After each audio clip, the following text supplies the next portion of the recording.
Welcome to the K&A air filter install. You're going to want a H3 Allen key socket.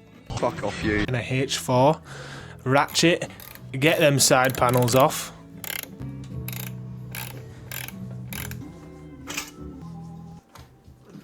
Look! Look!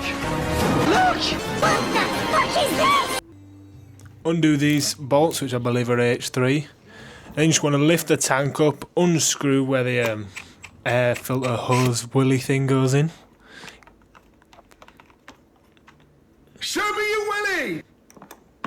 There's a hidden bolt in here that you want to get out. I was trying to rag it out before, but it obviously won't come out. And there's a little surprise in there.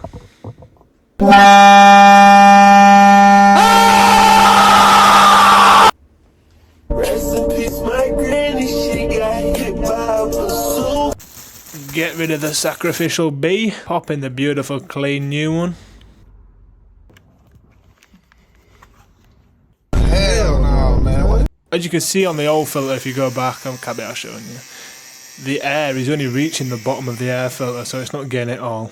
So if we chop that back, hopefully it'll suck more air in. And that's what we want, baby.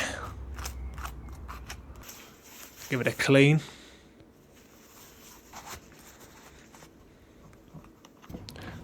Pop it back in, screws down.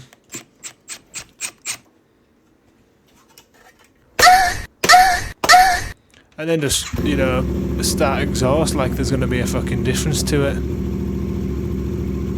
Idiot.